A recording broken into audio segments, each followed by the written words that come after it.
falando a respeito do propósito dessa igreja e do seu pastor, Francisco Elzimar. Vamos nos lembrar sempre que precisamos olhar para o alto e pensar nas coisas lá de cima, porque é lá que o nosso Salvador e Senhor está.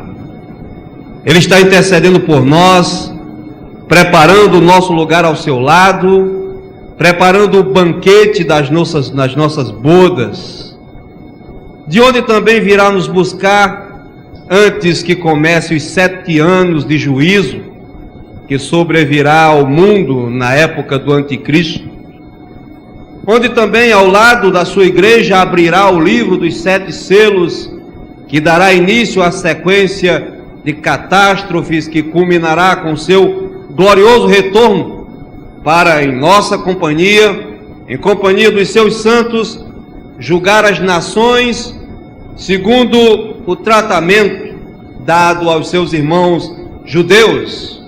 Fato este que determinará quem terá o privilégio de participar do milênio, onde, junto conosco, a sua noiva, governará o mundo.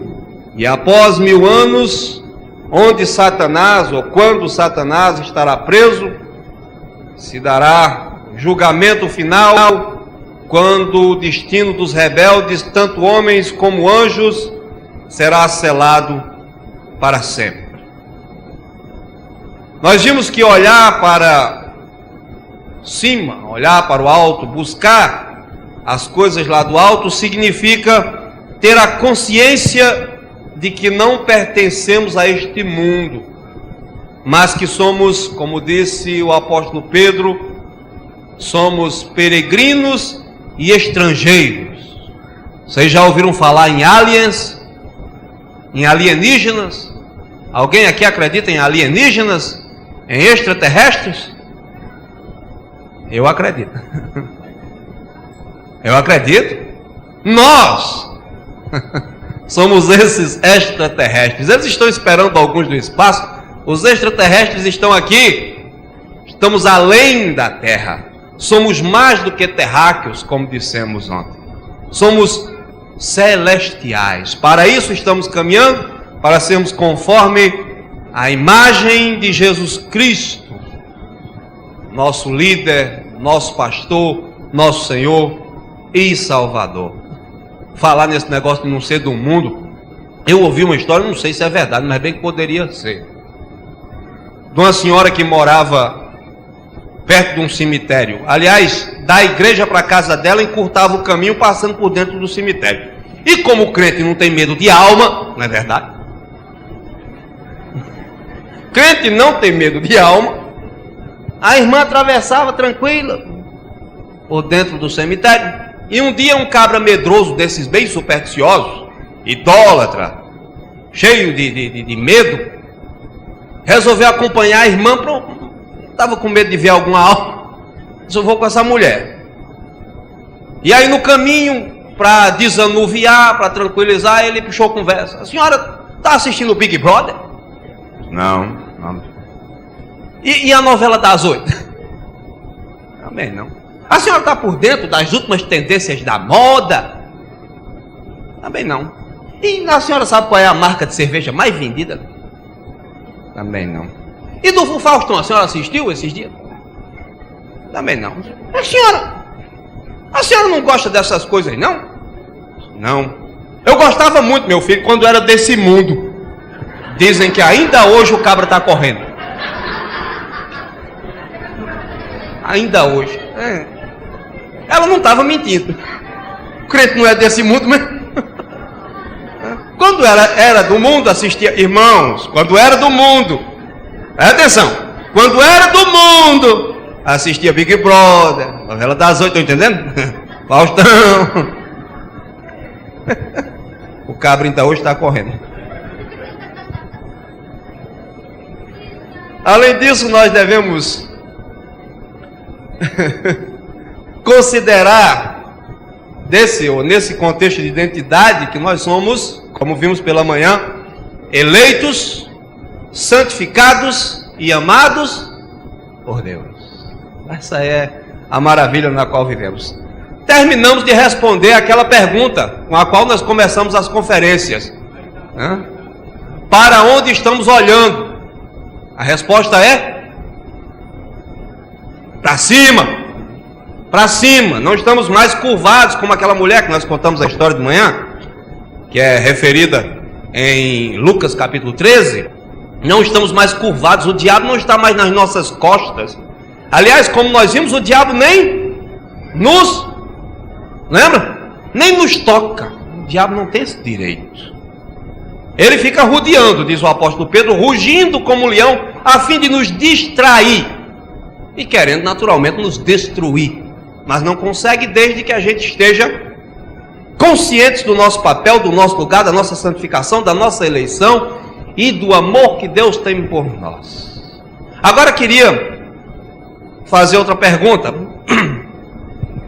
bem pertinho da outra. A gente perguntou para onde, a segunda pergunta é para quem nós estamos olhando. A resposta é simples. Para quem nós estamos olhando? Se nós estamos olhando para cima, Colossenses 3 diz que é lá que Jesus está. Então, para quem estamos olhando? Para Jesus. A resposta é simples, a princípio é simples, mas deixe-me dizer uma coisa. Nós realmente conhecemos Jesus? Estamos olhando para lá porque Jesus está lá, segundo as Escrituras. Mas conhecemos a Jesus realmente? Sabemos quem Ele é? Eu fui fazer uma conferência em Bahia, ou na Bahia, para a igreja do pastor Francimar, em Casa Nova. E ele disse: olha, eu não vou poder encontrar você na rodoviária, mas vou mandar um irmão, vou dizer para recebê-lo tal horário. Eu cheguei na rodoviária e fiquei esperando. Depois de muito tempo, é que uns irmãos chegaram: você é o pastor Giseuto? Eu sou. Ele disse: rapaz, já está com bem uma hora que a gente está aqui procurando você. Perguntamos para quê, perguntamos para quê, perguntamos para quê, perguntamos para aquele outro, nenhum era você. Eu disse: me deixaram por último, não foi? É porque eu não pareço com um pastor mesmo. Tinha um sujeito com uma maleta engravatado, era o pastor. Outro encostado num carro, é o pastor. Aí lá estava eu, né, em mangas de camisa, estava a paisana, como se diz, e demorou para reconhecer como pastor, porque vocês sabem que eu não pareço com pastor mesmo.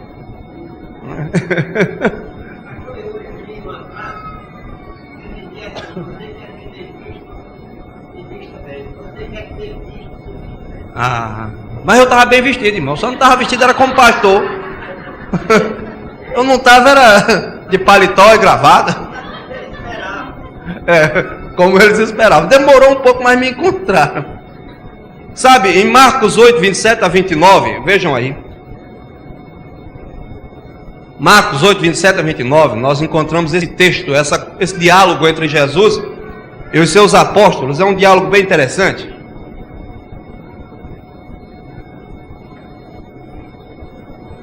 Evangelho de Marcos, capítulo 8, versos 27 a 29. Quem encontrou, diga amém. Amém. Quem não encontrou, diga misericórdia, né, irmão? Então Jesus e os seus discípulos partiram para as aldeias de Cesareia de Filipe. E no caminho perguntou-lhes: quem dizem os homens que sou eu? E responderam: João Batista, outros Elias, mas outros algum dos profetas. Então lhes perguntou: mas vós, quem dizeis que eu sou? Respondendo Pedro lhe disse: tu és o Cristo. Amém? Vamos orar. Senhor Deus amado Pai, nós te agradecemos mais uma vez por essa oportunidade de estarmos juntos com os irmãos lendo a tua palavra. Muito obrigado, Senhor, por ela. Muito obrigado pela comunhão que nós temos com esses mesmos irmãos. Sentimos que o fato de que os dias passam correndo e nós já estamos para terminar essa conferência. Mas somos conscientes do teu amor e da nossa posição em Cristo. Então a nossa felicidade nunca é menor, sempre é maior. Muito obrigado, Senhor. Abre as nossas mentes e os nossos corações para que possamos entender e, entendendo, venhamos a praticar. Pois nós te pedimos agradecidos, em nome de Jesus. Amém. Quem é Jesus? Essa é a grande pergunta, esse é o grande questionamento do século, aliás, dos milênios. Eu anotei aqui algumas coisas que vou ler para vocês. Por exemplo, quem é Jesus para os muçulmanos? Jesus para os muçulmanos é apenas um dos profetas de Alá. Porém, é menor do que Maomé, profeta deles. Para os hindus, Jesus é apenas alguém que se sacrificou para atingir um ideal, para alcançar a paz interior. Para os budistas, Jesus é alguém que alcançou o nirvana, é o céu deles, que é um estado de ausência total de sofrimento, nível de paz, plenitude, sabedoria e quietude perpétua. Para o espiritismo, Jesus é alguém que se encarnou ou reencarnou, depois desencarnou e continua se encarnando por aí. Rapaz. Dizem eles que Jesus é um espírito elevado ou evoluído, como também Allan Kardec, Chico Xavier, Zé Arigó, Dr. Fritz e por aí vai. Para eles, Jesus não é Deus nem Salvador, é apenas alguém que alcançou o grau máximo de perfeição. Para o catolicismo romano, Jesus permanece pregado na cruz. Uma vez por ano é retirado dali, é deitado numa urna por ocasião da Semana Santa. Na sexta-feira, fazem um enterro simbólico e na segunda-feira, depois, ao domingo, ou posterior ao domingo da ressurreição, lá está o Cristo de volta à cruz. Porque para eles Jesus está morto. O lema mundial da Igreja Católica é: tudo com Jesus, nada sem Maria. Ou seja, qualquer um pode enxovalhar o nome de Jesus, qualquer um pode debochar dele perto de um católico, e ele nem toma conhecimento, mas não se pode dizer um tantinho assim contra Maria. Por quê? Porque no catolicismo Maria está mais viva que Jesus. Jesus está morto, essa é a visão que tem dele, não vê Jesus como Deus. E algumas dessas igrejas neo-evangélicas, nesses lugares e grupos em que o nome de Jesus só é enxergado no contexto de curas, é porque não enxergam Jesus como Deus, como Senhor, como Salvador, como Redentor. Jesus para eles é só um curandeiro, um xamã, que é um pajé dos índios. Essas tais igrejas fazem verdadeiras pagelanças para falar de Jesus, ou pagelanças com o nome de Jesus. Quem é Jesus? Eu vou deixar a Bíblia dizer, eu não vou dizer nada, porque vai parecer que eu sou intemperante, intolerante. Vamos ver o livro de Apocalipse, no capítulo 1, livro de Revelações. Nós vamos ler a partir do versículo 1. Atentem para estas palavras, para que vocês possam ver um pouquinho da glória de Jesus, para que fiquemos atemorizados, aterrados, extremamente admirados da pessoa de Jesus. E depois nós tentaremos explicar o motivo da necessidade desta admiração. Vejam, Apocalipse capítulo 1, a partir do versículo 1. Apocalipse, livro de Apocalipse, capítulo 1.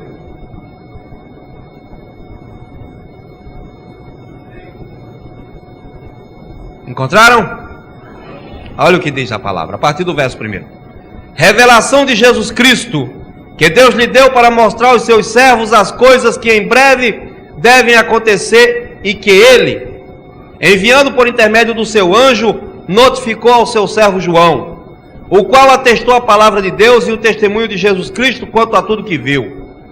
Bem-aventurados aqueles que leem e aqueles que ouvem as palavras da profecia e guardam as coisas nela escritas, pois o tempo está próximo.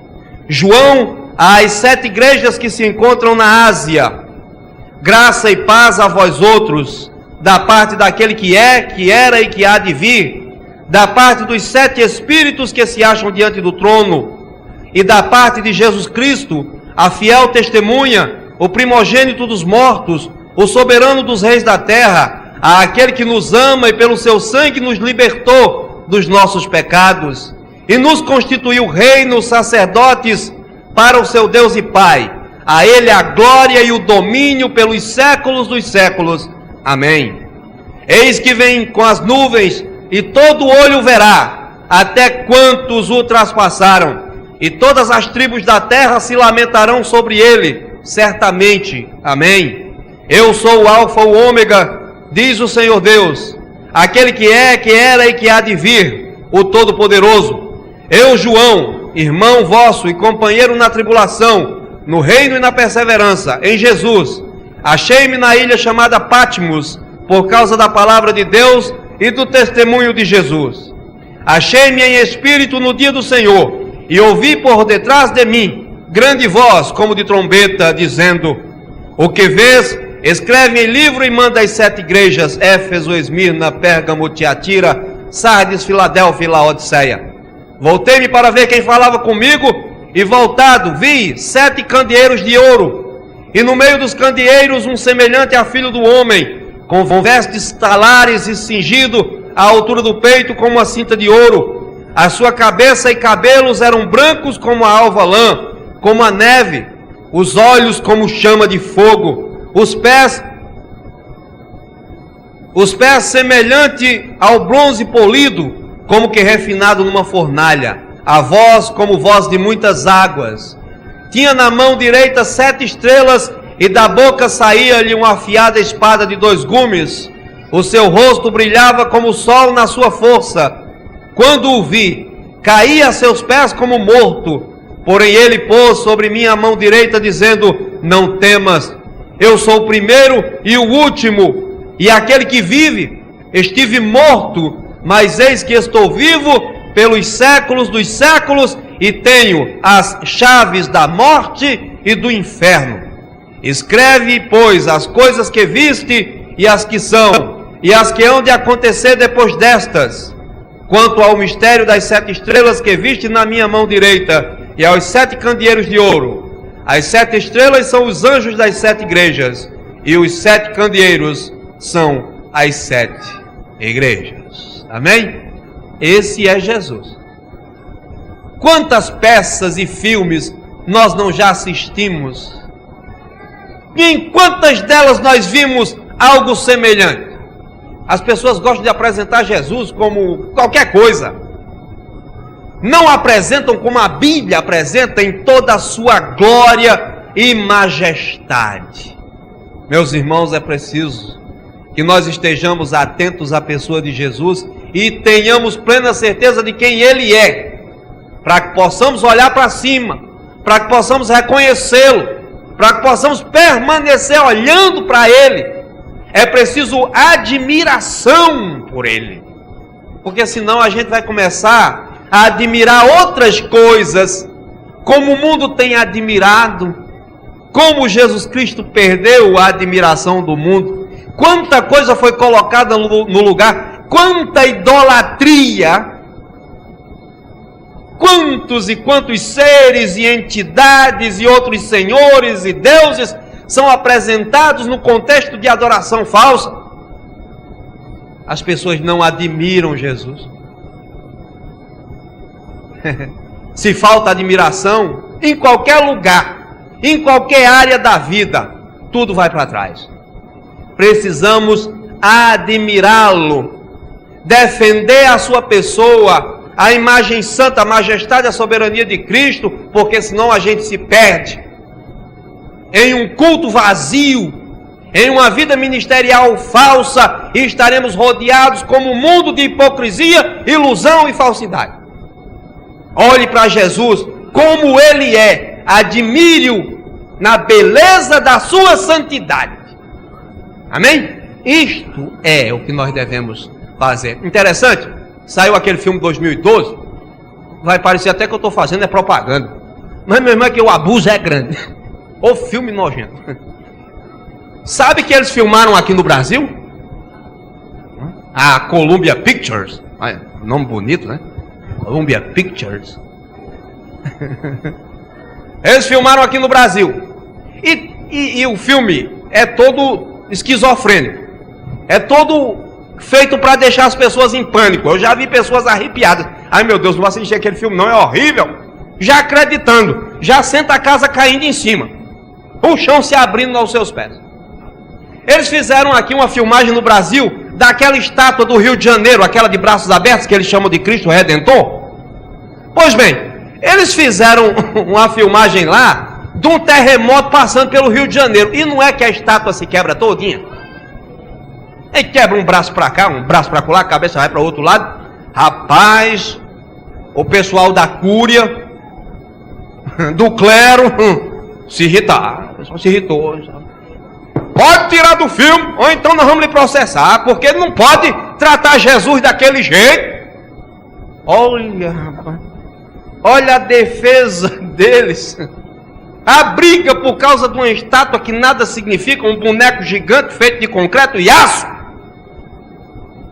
Não, aquela estátua não pode ser quebrada não, pode acabar com isso. Vamos barrar o filme. Enquanto que eles enxovalham há mais de 20 séculos a pessoa de Cristo, tirando-lhe a soberania, tirando-lhe o poder, dizendo que Jesus não salva, dizendo que Jesus não dá certeza de coisa nenhuma, não dá o céu, fazendo com que ele pareça que morre toda semana, colocando diversas redentoras e advogadas diante dele, destruindo o seu trabalho, dizendo que não foi suficiente a morte na cruz e o sangue derramado. Aí estão com raiva porque derrubaram o boneco no filme. A falta de vergonha. Não é assim que a gente luta por Jesus Cristo, não. A Bíblia ensina como nós devemos lutar. É pela doutrina, é pelos ensinamentos, é pelo que ele deixou, o trabalho que ele fez, as palavras lá na cruz. Está consumado. Está consumado. Ninguém vai mais para purgatório, vai para o céu ou para o inferno. Crê só em Jesus, ajoelhamos-nos só diante de Jesus, oramos só para Jesus. Isso é defesa. Quando nós mencionamos a divindade de Cristo contra aqueles que se levantam dizendo que Jesus é um anjo, isso é defesa. Quando nós dizemos Ele é Deus, o Deus que se tornou carne, o Deus que se fez homem. Quando nós falamos de sua escolha soberana, de que Ele escolhe, de que Ele elege, de que Ele santifica, justifica, tendo redimido, isso é defesa. Quando nós mostramos João capítulo 15, versículo 16, onde Jesus diz: não fostes vós que escolhestes a mim, mas eu vos escolhi para que vades e deis frutos e vossos frutos permaneçam. Isso é defesa. Isso é defesa. Quando nós falamos, por exemplo, de Hebreus 9 e 27, que diz lá claramente que Ele salva completamente quem se achega a Deus através dele, vivendo para interceder por estes, isto é defesa. Quando nós falamos de uma salvação que é plena, completa, perfeita, quando nós mencionamos João capítulo 10, versículo 28, onde Jesus diz: as minhas ovelhas ouvem a minha voz, eu lhes dou a vida eterna, elas nunca perecerão e ninguém arrebatará da minha mão. Isto é defesa verdadeira. Quando nós dizemos que Ele é glorificado nesse mundo pelo Espírito Santo, como está escrito em João 16 e 13, Ele falando: quando vier, porém, o Espírito da verdade, Ele vos guiará a toda a verdade, porque não falará por si mesmo, mas dirá tudo o que tiver ouvido e vos anunciará as coisas que hão de vir. O Espírito Santo glorificando Jesus. É o contrário do que se escuta por aí. Espírito Santo, Espírito Santo, Espírito Santo, Espírito Santo, Espírito Santo. e o nome de Jesus esquecido? No contexto de curas, de revelações, de sei lá mais o quê? Jesus é que é para ser glorificado. O Espírito Santo, o Consolador que veio após a partida de Cristo, a sua assunção ao céu, veio para glorificar o nome de Jesus Cristo e não o nome dos homens. O versículo 14 diz: Ele me glorificará, porque há de receber do que é meu e vou-lo há de anunciar. Pode ler na sua Bíblia, João capítulo 16, versos 13 e 14. E por fim, defesa é anunciar que no julgamento final, Jesus será o próprio juiz. Não será outro. Está escrito em Atos capítulo 17, verso 30 e 31. Que Deus não levou em conta os tempos da ignorância, mas hoje, agora e em todo lugar anuncia a todos os homens que se arrependam. Porque está determinado na agenda de Deus, no calendário de Deus, que só Ele pertence, um dia em que haverá de julgar o mundo com justiça, através de Jesus Cristo. Ele é o juiz de todos. Mas isso não é pregado, não é brigar contra um estúdio de cinema, porque derrubou virtualmente uma estátua. É viver pela doutrina. Viver pela doutrina. Meus irmãos, é muito necessário que você admire Jesus Cristo, que você considere Jesus Cristo como seu líder, seu chefe, seu senhor, seu dono, seu guia único, perfeito aqui na terra, como autor e consumador da fé. De outra maneira, qualquer bicho que colocarem na sua frente, você aceita. É interessante que várias igrejas esse ano, no contexto do ecumenismo, que já é o começo do fim, se uniram e lançaram uma campanha que diz: não poderei servir a dois senhores. Gostaria de perguntar aos líderes dessa igreja por quê. Talvez eles me respondessem: não, porque tem que servir a 1000. Porque eles não servem só a dois senhores. Eles servem a milhares de senhores. Milhares. Deuses da chuva, deuses do sol, deuses dos motoristas, deuses das causas impossíveis, há até delas ou deles que são desatadores de nós. Deuses dos marinheiros, deuses dos pedreiros, deuses dos marceneiros, deuses dos encanadores, deuses dos vendedores, deuses dos falidos, deuses dos que não pagam as contas. Tem Deus para as prostitutas, tem Deus para traficante, tem Deus para tudo. Eu gostaria de perguntar a eles: o que significa essa campanha? Não poderei servir a dois senhores. Eu queria conhecer o significado. É porque tem que servir a mais de dois? Porque eles servem a milhares. Mas nós não. Precisamos admirar só Jesus. Adoração significa essencialmente admiração.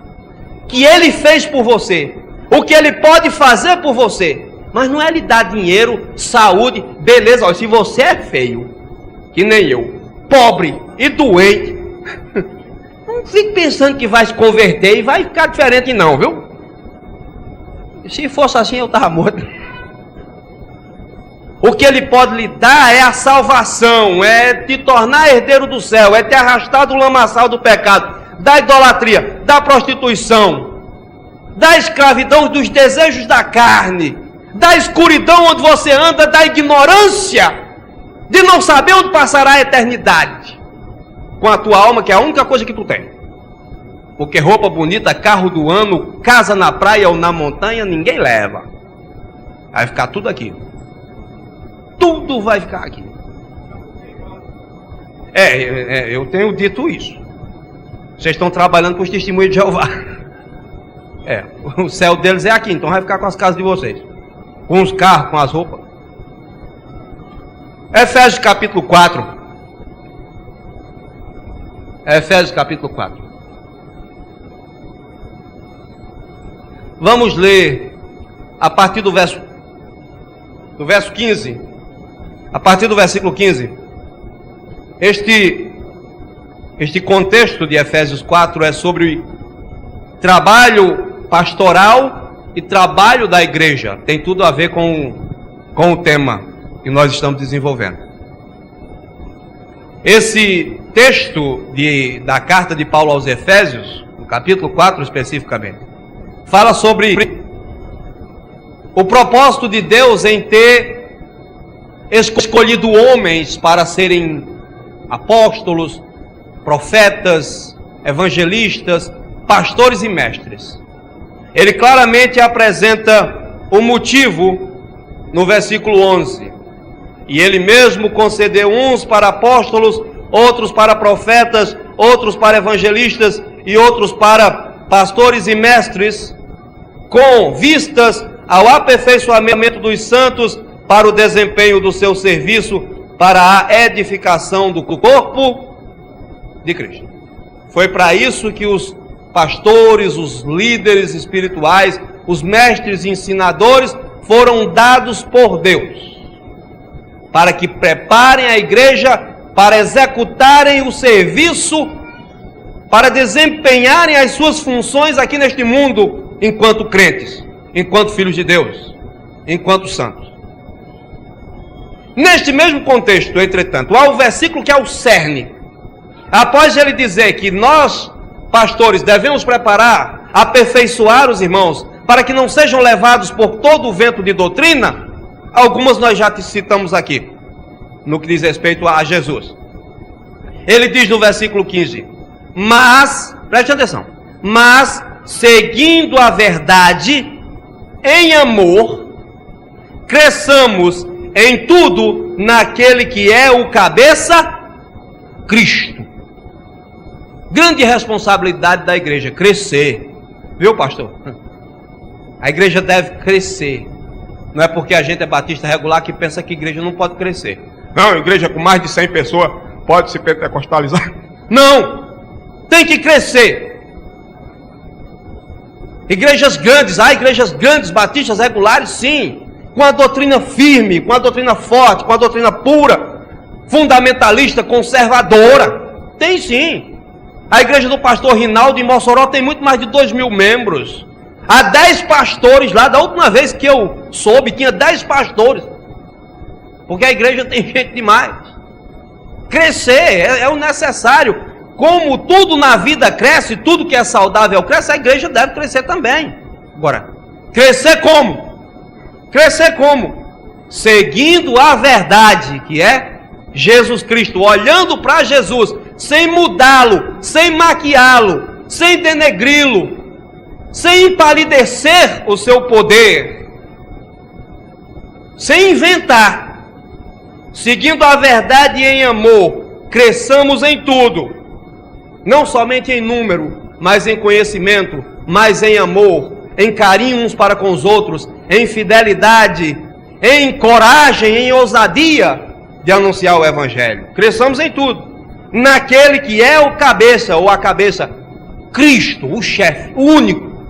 Mas, se nós não reconhecermos quem Ele é, segundo nós lemos o relato de Apocalipse capítulo 1, vamos nos enamorar com qualquer outro bonitinho que aparecer.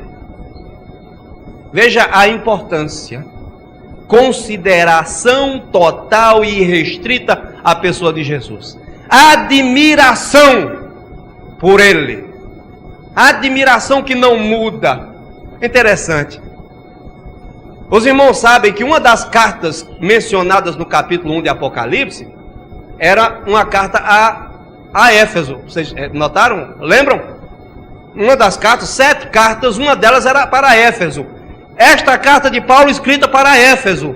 Sabe o que é que Jesus diz ao anjo da igreja de Éfeso? Vocês lembram?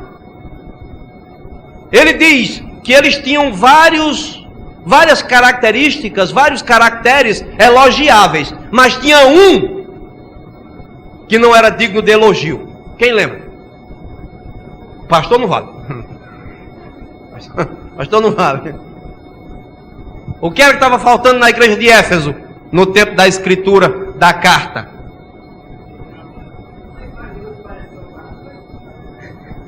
Não, Ele não vale. Nesse contexto, pelo menos. Não, o texto fala claramente o que é que estava faltando. Estava faltando o primeiro amor. Jesus diz: olhe, tenho contra vocês que vocês perderam o primeiro amor. Ele diz: volte, considere o passado e veja onde vocês caíram. Voltem e se recuperem, porque senão virei e tirarei o candeeiro. Eles tinham perdido o primeiro amor, meus irmãos. O que significa isso? Perderam a admiração. Perderam a admiração, perderam de vista a beleza de Cristo, a majestade de Cristo. Eles estavam trabalhando, mas por costume, por tradição. Não era mais por admiração. Não vinha de dentro, era algo estrutural, físico, mas externo. A igreja tinha virado uma instituição, como qualquer uma empresa, e funcionava bem porque tinha bons administradores, mas não tinha nada no íntimo, era só a casca. Não pode ser assim, porque quem age dessa maneira, quem trabalha dessa maneira, perde o foco, não olha para cima, começa a olhar para os lados, para frente, para baixo, começa a olhar para si mesmo e cai. E cai. Durante 300 anos, a igreja seguiu olhando Jesus Cristo. Durante 300 anos, a igreja de Cristo seguiu olhando para o chefe, para o bom pastor. 300 anos, quando eles eram perseguidos, maltratados, aprisionados, sequestrados e mortos, entregue aos animais, aos gladiadores na arena romana. 300 anos em que eles se escondiam, em que eles cultuavam nas catacumbas, nos cemitérios, dentro do mato, peregrinos e forasteiros, estrangeiros. Mas um dia surge um homem, um político de mão cheia, com a conversa boa demais. Ele precisava lutar contra o seu adversário e não tinha tanto poder para enfrentá-lo. Então ele disse, veja como essas mentiras vêm de longe. Isso no ano 312 da era cristã. Constantino era o nome do elemento. Constantino disse: tive um sonho. Sonhei com a cruz. E abaixo da cruz a escritura em latim: com esta cruz vencerás.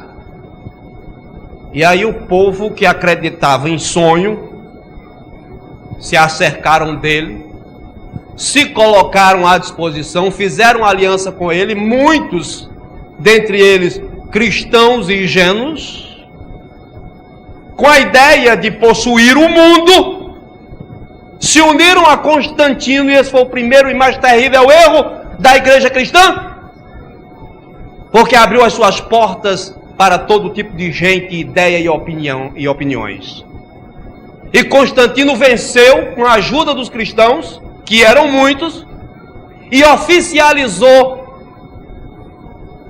o evangelho, oficializou a igreja cristã como a religião do império.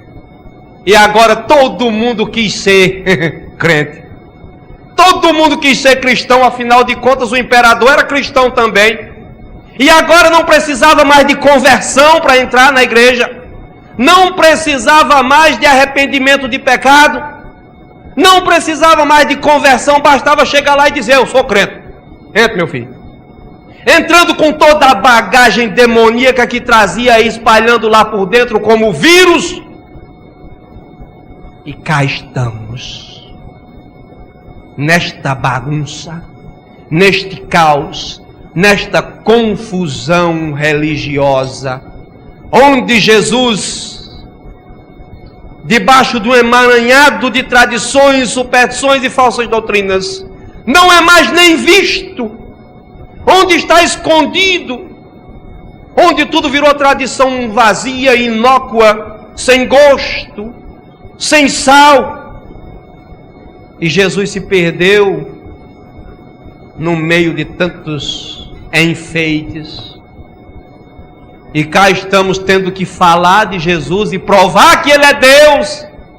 O que era tão simples no começo, era tão simples, que a pessoa se dava: pode me matar. O pastor Pires, no acampamento, numa das suas pregações, contou a história de uma mulher que estava presa no calabouço, esperando o dia de ser entregue aos leões. E quando chegou o dia em que ela deveria ser devorada pelas feras, ela se aprontou toda, pediu ao carcereiro permissão para tomar um banho, pentear os cabelos, pôr uma nova roupa. E lá foi ela encontrar-se com os leões. Só que, de uma maneira totalmente inesperada, os leões cercaram ela e não comeram. Se deitaram, ficaram olhando para ela. Essa mulher cheirosa dessa. Os carcereiros não entenderam. Recolheram os leões, levaram a mulher e ela voltou chorando. Ela voltou chorando. E o carcereiro disse: você está doido? Não é possível. O que é que está acontecendo? Você chega no dia da sua morte e ser devorada por leões, se arruma desse jeito, os leões não lhe querem e você volta chorando? Ela disse: eu pensei que era hoje que eu ia encontrar com Jesus. Eu pensei que era hoje que eu ia me avistar com meu noivo. Eu pensei que era hoje que eu ia lhe dar um abraço. Mas ainda não é. Ainda não chegou o dia, por isso eu estou chorando. Porque eu tenho ânsia em encontrá-lo. Porque eu o amo. Porque a morte não é a antessala do inferno para mim. É os portais do céu. Meus irmãos, como é que nós estamos? Preparados para encontrar Jesus? Aliás, eu não quero nem falar em morte. Penso no arrebatamento. Onde é que está o arrebatamento na sua lista de prioridades? Onde está? Olha aí. Está depois do namoro. Tenho que arranjar meu primeiro namorado ou minha primeira namorada. Está depois do meu primeiro beijo. Está depois do meu diploma do 2º grau. Está depois que eu passar no vestibular. Está depois do meu curso de faculdade. Está depois que eu casar. Está depois da minha casa própria. Está depois do meu carro. Está onde? Meus irmãos, não me respondam para Deus, mas com toda sinceridade, porque não tem jeito de enganá-lo. Na lista de planos de sua vida, onde é que fica o arrebatamento? A vinda de Jesus. Não me responda, mas quando foi a última vez que você pensou na vinda de Jesus e olhou para o céu e disse: ah, se fosse agora. Eu não estou falando no dia do aperreio, não. Sujeito aperreado, cheio de conta para pagar. O vizinho não vale nada. Aí, ou se Jesus voltasse hoje para me livrar dessas coisas. Não. Estou falando no dia do seu aniversário, quando está todo mundo comemorando. Oh, rapaz, pensa num presente. Jesus vindo agora. Eu conversando com um casal, e há muito eles falavam em construir uma casa, e são crentes. Paramos na rua, eu falando com eles. E aí, como é que está a casa? Ah, estamos já na metade. Eu digo: se Jesus voltar... Não diga isso não, pastor. Tchau. Se Jesus voltar, estraga. Já pensou uma coisa dessa? A mulherzinha estava se arrumando. Se tivesse perfume, ela colocaria. Como é que nós defendemos Jesus? Através da doutrina e através da vida. Lembram-se de Zaqueu? Ladrão. Zaqueu era ladrão. Um dia Jesus vai passando por Jericó. E olha, aquela musiquinha é mentirosa. Aquela musiquinha que é tocada até no Baixo Meretriz agora. Todo mundo toca aquela música. Não é ela. Ele é a minha casa. Um crente dizendo para Jesus entrar na casa dele, mas tem graça. Não era para já estar lá. Diz que subiu na árvore, Zaqueu, aquela coisinha lá, diz que subiu na árvore para chamar a atenção de Jesus. Mentira! Vocês não conhecem doutrina não? Como é que ficam cantando uma cebosidade dessa? Jesus foi quem passou por lá, Zaqueu estava escondido lá em cima, não queria que ninguém visse. Ele subiu, não foi para chamar a atenção não, é porque não podia ver lá de trás, que ele era miúdo. E a multidão não deixava ele passar na frente, ele sujeito a subir nessa árvore, se escondendo lá por dentro da copada da árvore. Jesus foi quem passou isso? Zaqueu! E chamou pelo nome. Zaqueu, desce depressa. Aí ele desceu, porque quando Jesus chama, o cabra não segura. Eu quero entrar na tua casa hoje, me convém estar na tua casa hoje. E Zaqueu disse, só se for agora. E a multidão acompanhou, e quando Jesus estava lá dentro, se alimentando na casa de Zaqueu, eles diziam, mas como é que pode? Um homem desse só tem conversa, comendo com pecador, um bicho ruim desse. Jesus diz alguma coisa em defesa de Zaqueu? Diz? Não diz nada. Zaqueu é que se levanta. O povo está aí, Jesus está ali comendo. E o povo aqui, esse Jesus é um fraco. Aí Zaqueu se levanta, o ladrão, e diz assim, olha, tudo que eu tenho, eu dou para vocês. Tudo que eu tenho, eu dou para vocês. E se eu roubei alguém? Ora, sim, eu dou 4 vezes mais. O que é que o povo fez?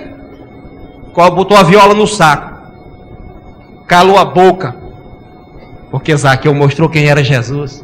Aí Jesus só diz assim, hoje veio salvação a essa casa. Essa é a defesa que você faz quando eles estiverem falando de salvação em Joaquim, em Teresa, em Vicente. Você diz só Jesus Cristo salva. Isso é ilusão. Só Ele morreu na cruz, só Ele venceu a morte, só Ele está vivo ao lado do Pai. É só para Ele que eu posso olhar, porque eu não converso com o defunto. Isso é defesa com a vida. Lembra daquela mulher? Jesus entrou num lugar chamado, numa casa de um homem chamado Simão. Chega uma mulher e lava os pés de Jesus e enxuga com os cabelos. E Simão, sem vergonha, diz, isso é bem um caso dele. E Jesus diz o que para ele? Simão, eu entrei na tua casa. E era serviço comum que quando alguém entrasse na casa, um visitante, trouxessem um óleo e colocasse na cabeça, porque o óleo era refrigerante, né? Não refrigerante de beber, refrigerante de resfriar. Um óleo. E lavavam os pés do visitante. Só que Simão não reconhecia Jesus como visitante. Ele achava que Jesus está ali, já era demais para Jesus. Mas aquela mulher viu o que Simão não fez por Cristo. Então ela entrou e ela fez. Ela lavou os pés de Jesus, lembram? Com o quê? Com lágrimas.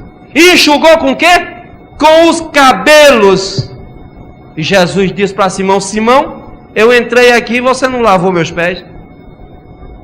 Você não colocou óleo na minha cabeça. Você não me tratou com nenhum respeito. Essa mulher, desde que entrou aí, lava meus pés com lágrimas e enxuga com os cabelos. Já pensou do jeito que mulher tem ciúme com o cabelo?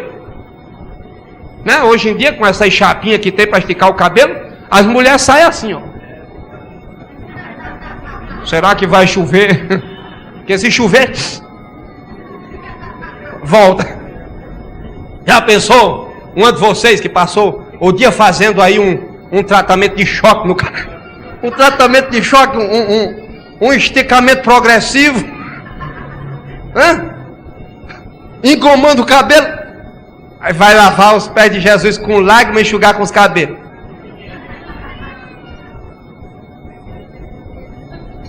Aquela mulher fez isso. E Jesus diz o que para Simão? Quem é mais perdoado, ama mais, Simão. Você não foi perdoado, Simão, por isso você não me ama. E nem vai ser perdoado, Simão. Nem vai ser perdoado. A mulher saiu justificada. Simão ficou lá com a cara no chão, perdido do jeito que estava. Defendemos Jesus? Talvez você tenha que perder amigos para defender Jesus. Provavelmente você vai ter que perder amigos para defender Jesus. Para falar que Jesus é Deus. Deus encarnado. Deus que se fez homem. Para você falar que só Jesus salva e que quem não crê em Cristo está perdido, vai perder amigo. Falar para alguém que precisa arrepender-se dos seus pecados, e se não se arrepender vai para o inferno, não vai para o purgatório, vai para o inferno mesmo, vai perder amigo. Se falar em conversão, aí o bicho pega. E se disser que tem que ser crente? Eita confusão. Vai ter que perder amigo. Vai ter que esquecer a vaidade. Vai ter que colocar seu cabelinho para servir de toalha. Vai ter que lavar os pés de Jesus com lágrimas. Vai ter que ser desprezado. Vai ter que sofrer para admirar Jesus Cristo nesse mundo. Você tem que pagar um preço muito, mas muito alto. Mas esse é o propósito de nossas vidas. Se você não admirar Jesus, não vai passar muito tempo olhando para cima, para o lugar onde Ele está. Não tem porquê. Você vai perder o interesse. Vai perder o interesse. Logo o mundo vai chamar muito mais atenção. Logo o mundo vai ser muito mais admirável. Ou as propostas do mundo, as ilusões do mundo vão parecer a você muito mais coloridas do que as propostas e os ensinamentos de Cristo, se você não o admirar, se você não souber quem é Ele do fundo do coração. Não poderás dar bom testemunho, não poderás ter comunhão com teus irmãos, porque mesmo a comunhão com teus irmãos é baseada na admiração que você tem por Cristo. Porque se você não admirar Jesus, você não admira seus irmãos. Eu não me escandalizo mais pelas pessoas que têm raiva uns dos outros. Irmãos dentro da igreja que não se dão, não se gostam. Sabe por quê? Porque não admiram Jesus. Se admirasse Jesus, admirava aqueles por quem Ele se deu e morreu na cruz do Calvário. A base é essa. Admire Jesus. Sabe quem é Jesus? É o Senhor dos senhores, Rei dos reis, o que estava morto, mas ressuscitou, o que venceu a maior inimiga de todos os tempos, a morte, aquele que colocou o diabo em seu devido lugar, aquele que tem o poder de controlar inclusive a nossa carne, para que ela não reine. Ele reinando em nós, Ele sendo soberano em nós. Isso só é possível se você admirá-lo. Baixe sua cabeça. Avalie a sua vida. Agora, você que é crente, avalie a sua vida no contexto de admiração ou falta de admiração por Jesus. Pastor e igreja, analisem as suas vidas. Como está a sua admiração por Cristo? Será que as palavras de Cristo aos irmãos de Éfeso, na carta de Apocalipse, no livro de Apocalipse, diz respeito a você, diz respeito a mim? Será que eu perdi o meu primeiro amor? Será que você perdeu o seu primeiro amor? Como está a sua admiração? Como esta admiração tem sido manifestada entre seus amigos, seus vizinhos, seus colegas de escola, seus colegas de trabalho? Como está a sua valentia e ousadia em falar que Jesus salva, mas que o homem precisa arrepender-se dos seus pecados, confessá-los, converter-se e tornar-se crente na pessoa dele? Pense sobre isso. Como está o seu ministério Veja qual é a manifestação da sua fé entre aqueles que te cercam, e você descobrirá se ama Jesus de coração ou apenas de boca. Faça isso. E aqueles que nos visitam que não são crentes ainda, pense, Ele é o principal na sua vida, Ele é o líder da sua vida. Você tem plena certeza que Ele morreu por você e que a sua morte foi perfeita, completa, que Ele consumou na cruz do Calvário a sua salvação, que o sangue derramado foi por você, que você pode confiar inteiramente no sacrifício que Ele fez por você, de maneira a ter certeza de que estará no céu com Ele. Medite sobre isso. Se Jesus não é apenas um personagem histórico na sua vida, apenas uma imagem virtual, pense se Jesus é real para você. Se a morte de Jesus na cruz teve algum significado na sua vida, se você pode falar que Ele é o seu Salvador, não o Salvador do mundo, mas o seu Salvador em particular, individual. Você tem admirado Jesus acima de todos os outros, de maneira que Ele é o principal em sua vida, de maneira que Ele se tornou o seu Salvador, o seu Senhor. Você admira a palavra dEle, tem lido, tem estudado, você tem a Bíblia em casa, conhece algum versículo, já leu algum livro, já fez perguntas a respeito de certos aspectos mais difíceis, já entendeu o que é novo nascimento, o que é redenção, o que significa propiciação de pecados? Pense sobre isso. E enquanto nós oramos, você, meu irmão, decida-se a achar o primeiro amor caso tenha perdido. E você, meu amigo, aceite como Jesus como Salvador de sua vida. Admire-o, adore-o na beleza da santidade eterna que Ele tem.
Deus nosso Pai,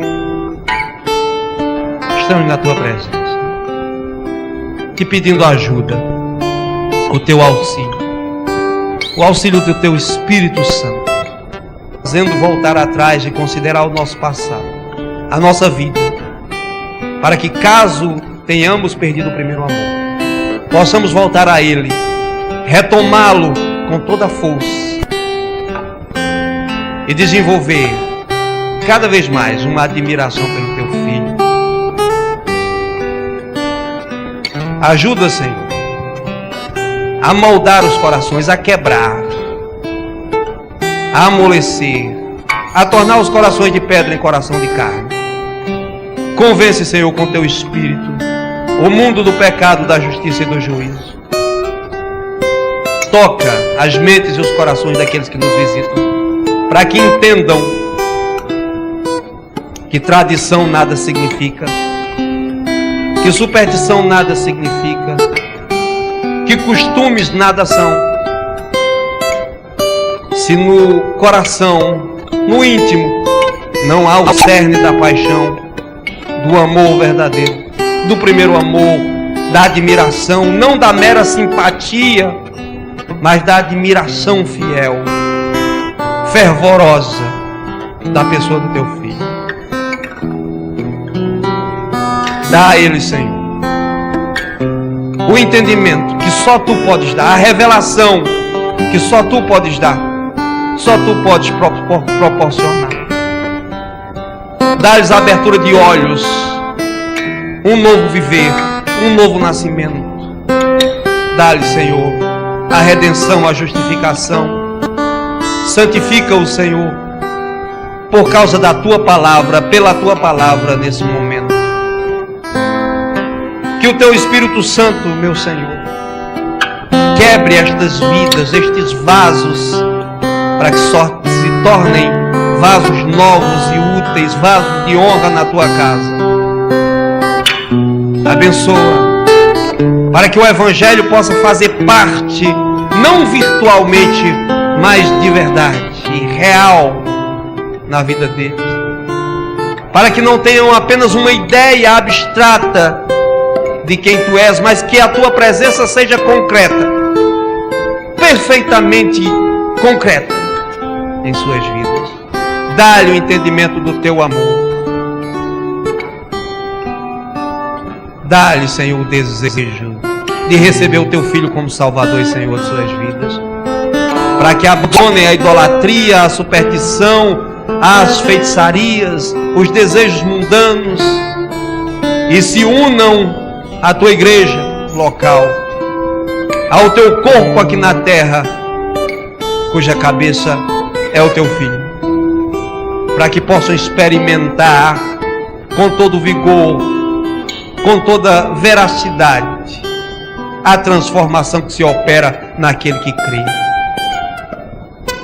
Troca, Senhor, a superstição pela verdade. Troca, Senhor, o pânico, o temor infundado pela tranquilidade e pela paz. A ignorância pelo conhecimento, o inferno pelo céu. Dá-lhe, Senhor, vida através de teu Filho. Dá-lhes o pão, dá-lhes a água, o maná do céu. Toca-os nesses corações e faz que nasçam de novo. Ó Senhor, confiamos em Ti, Te admiramos na beleza da Tua santidade e Te rogamos humildemente para que faças a obra nessa noite, aqui nesse lugar, em nome de Jesus. Amém e amém. Alguém que nessa noite redescobriu a admiração por Jesus, entendeu que Ele é o grande Deus, o Salvador eterno, o Senhor de todas as coisas, o Criador do universo, de tudo que se vê e de tudo que é invisível, e desejou ardentemente agora entregar-se a Ele e tornar-se crente em Jesus, crendo e confiando, para experimentar uma vida nova, real, concreta, ao lado desse Salvador, que está entre nós, porque assim prometeu, e assim nós cremos. Ele disse, onde estiver 2 ou 3 reunidos no meu nome, eu estarei no meio. Antes de sua partida para o céu, ele disse, estarei convosco até a consumação dos séculos. Esse Jesus não é um conto de fadas, não é um personagem de conto de fadas, é uma pessoa, e está entre nós, tão certo quanto há que eu respiro. Você quer aceitá-lo como protagonista da sua vida, não um personagem fictício, como pessoal na sua vida, com quem você pode falar, com quem você se relaciona, com quem você troca informações através da oração e a leitura da Bíblia? Você gostaria de aceitar esse Jesus para ele como sendo uma pessoa que participe da sua existência? Gostaria de receber Jesus como Salvador e Senhor de sua vida, confessar os seus pecados publicamente, converter-se, mudar? Gostaria de ter uma nova vida nessa noite? Alguém que sentiu-se assim, desejoso, e que Jesus torne-se realmente participante de sua existência, levante uma de suas mãos, nós teremos muito prazer em orar por você, chamar de irmão, e aprontar você, preparar você para a luta, para resgatar outros e apresentar Jesus. Alguém? Não temos o costume de insistir, não é do nosso feitio, não é assim que administramos a palavra. Pregamos, apresentamos a verdade. Este Jesus do qual nós falamos verdadeiramente é digno de admiração, o único digno de toda adoração, de toda admiração. Você agora conhece a verdade, os fatos bíblicos. A responsabilidade é sua. Não há salvação em nenhum outro, nem em religião alguma, nem em tradição alguma, em qualquer superstição. Não importa a genética, a condição social, cultural ou financeira. Só há um caminho para o céu, e é Jesus. Apenas um nome dado entre os homens pelo qual importa que sejamos salvos. Ninguém mais. Sabendo disso, espero que Deus te dê oportunidade para converter-se, para transformar-se, para mudar a tua vida da água para o vinho. Amém? E aos irmãos, o nosso desejo é que vocês, se for necessário, voltem ao primeiro amor. Não façam por fazer. Não seja a sua vida um mero costume, uma devoção obrigatória, mas que seja normal, como dormir, como acordar, como alimentar-se, como fazer a higiene pessoal. Que seja natural, que não seja forçoso, compulsório, doloroso, que seja gracioso, como gracioso é o nosso Deus, que seja feliz, alegre, que seja leve, porque o fardo de Jesus é leve. Sinta-se livre para servi-lo, sinta-se livre para adorá-lo, sinta-se livre para amá-lo, sinta-se livre para falar dele. Quando você conseguir fazer isso, certamente estará admirando de todo o coração.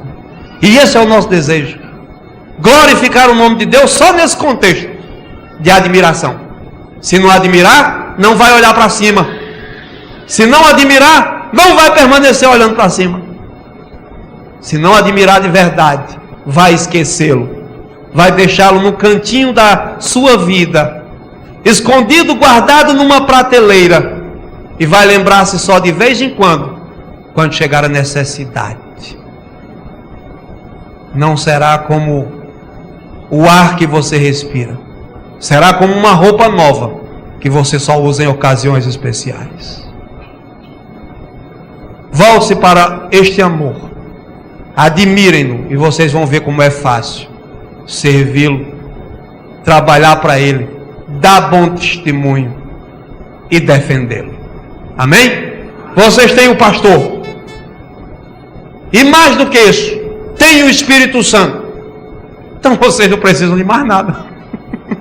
E eu já posso encerrar a pregação. Amém? Que Deus nos abençoe.